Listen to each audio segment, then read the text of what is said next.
This week we will be discussing caregiving, long-term care, and death and dying. I have provided PowerPoints which have been posted in this module. There's 3 separate PowerPoints. One deals with living arrangements for older adults, the other deals with caregiving and long-term care, and the third deals with death and dying. The purpose of this short video is simply to provide an overview for these PowerPoints and to highlight some of the areas I would like students to focus. The first PowerPoint that is provided for students is on living arrangements. We begin this particular section with a focus on the theory of intergenerational solidarity.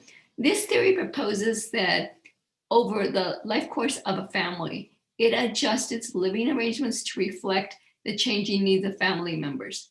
And they focus on 3 phases in the parent-child course. The first is when the child is young, lives at home with their parents or near their parents. The second stage, when the child is gaining financial independence, they will often separate from their family and begin their own families. And the third stage is when the parent is aging and requires more assistance with activities of daily living. Therefore, the parent may move closer to the child, or the child may move closer to the parent. We know that the majority of parents wish to remain at home because this allows them to continue their independence as long as possible. When this is no longer possible, there are other options that are available for seniors. As you can see from this particular graph, the majority of older adults live in family situations. This is often with a spouse, and at times also in multi-generational families. When we see that a little over a quarter of older adults live by themselves, it's also noteworthy that the majority of these are women. The reason for this is because of women's longer life expectancy. They're more likely to be widowed or divorced. In either case, they're less likely to remarry than men. We know that individuals, as I said, prefer to live at home. When they are not able to live in the home in which they raise their families, they often will look for options that are more amenable to their situation. They may sell their home, relocate to a smaller home, either in their community or in the Sun Belt state like Arizona or possibly Florida, or they might simply buy a condo, smaller apartments. And when individuals begin to need more assistance, they may look for board and care homes that provide various services depending on the needs of the individual. The idea behind assisted living philosophy is that individuals who enter these types of facilities will be able to age in place, and as their needs increase, the facility will be able to meet those needs. It is important to realize that the decision about changing living arrangements in later life is often dependent on 2 factors: the economic resources of older adults and the health of older adults. As the health of older adults decreases, we know that there's a greater need for care. This care is usually provided by families. They are the first line of caregiving, and as is the case earlier in life, women tend to provide the majority of this care. This begins with spouses often being the primary caregivers, wives, or daughters. And we know that although there is an increasing number of sons that provide care for their adult parents, that it is often women who provide the care for often their parents or their parent-in-laws. This is difficult for women because of the fact that today, majority of women are in the workplace. So therefore, there's considerable strain in trying to meet all their responsibilities. These are also often women who still have children at home, and therefore they are titled the sandwich generation because they are sandwiched between their older parents as well as their children. Interestingly enough, it is women who do not work out of the home who say they experience the greatest stress. And the reason for this is likely because of the isolation that they may feel with caregiving. We know it places considerable stress on various relationships of caregivers. There is stress on the relationship with siblings because oftentimes there are disagreements about how to care for parents. There is also considerable stress on marital relationships because of the time that is taken away from the relationship to give to the older adult parent. And there's certainly an effect on grandchildren who often feel that their parents may be giving more attention to their grandparents than to the children. There are home and community-based services that can assist with some of this stress that caregivers feel. Often it is necessary to communicate with a social worker who may be able to provide case management for all the services that are necessary. It is important to realize that although when the amount of care increases, families may need to place their loved ones in an institution, that families actually never stop caring for older adults. And we know that the majority of families who place their parents in nursing homes do have regular interaction with them. And so you can imagine how this pandemic has been very difficult for both families and their elderly parents. It's difficult for older adults to adjust to nursing homes because of the loss of independence, which of course often is accompanied with the loss of health and increasing comorbidities.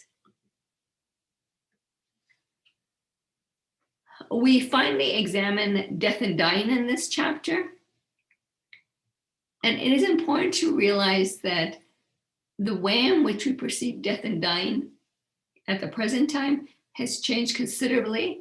Although death and dying can occur at any stage in life, it's associated with old age because this is where the highest rate of mortality is.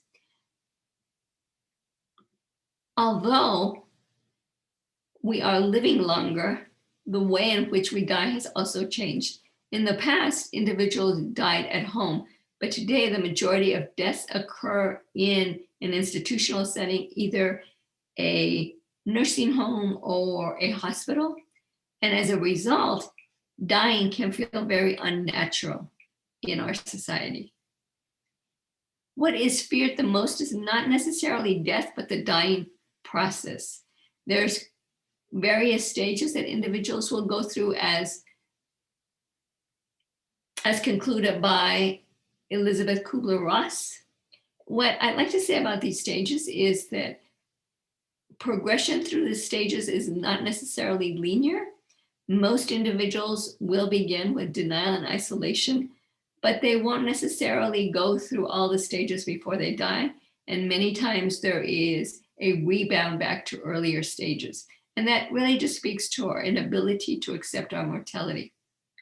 Hospice care is a service that's provided by Medicare, which can greatly assist family members with the stress of coping with the death of a loved one.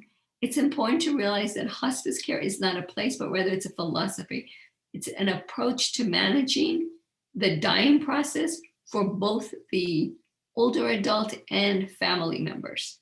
But because of our fear of death and dying, we often see that this is a service which is not utilized to the extent that it should be. Euthanasia is defined as the right to die. And this has become increasingly controversial because there is a difference between passive euthanasia and active euthanasia. Passive euthanasia is simply withdrawing treatment from an individual who has been diagnosed as being terminally ill. And physicians tend to agree with this. Families often tend to agree with this, although there have been various Supreme Court rulings through the past 3 decades that have had to settle issues between family members on decisions made. Active euthanasia is more controversial. This is where an individual actively engages in ending someone's life. And the most common debate here has been with physician-assisted suicide. Although physician-assisted suicide is supported by the majority of individuals, we find that only a handful of states actually allow for this. The fear is the slippery slope, that an individual who is close to death will be pushed to death sooner than their time because family members may have difficulty coping with various aspects of the dying process. But it is important to state that all the states that have physician-assisted suicide have numerous rules and regulations to ensure that this is in fact what the older adult or the terminal patient wishes. And if you want to have a good death, although this may seem like an oxymoron, then it is necessary to realize the reality of our mortality and to have legal options for how you would like to end your life, whether that happens to be in your 8th or 9th decade, or that may occur at an earlier point in your life.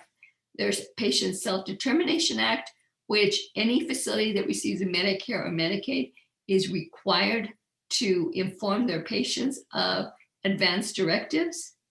There, of course, are also living wills where individuals state exactly what they wish done in terms of medical treatment if there is an emergency situation or a terminal situation. And there is a durable power of attorney where an individual may appoint someone to carry out their wishes, somebody that they know will carry out the wishes that they want. And in conclusion, it's important that we become aware of our own mortality, because it is only in recognizing our own mortality, in accepting our own mortality, that we begin to deal with the issues of aging, whether that is increased disability, increased comorbidities, increased need for assistance with activities of daily living, or facing death, that we can effectively develop policy to help older adults in this latter stage of life. As I said, I went over this briefly, but if you have any questions, please focus on those PowerPoints and on the readings.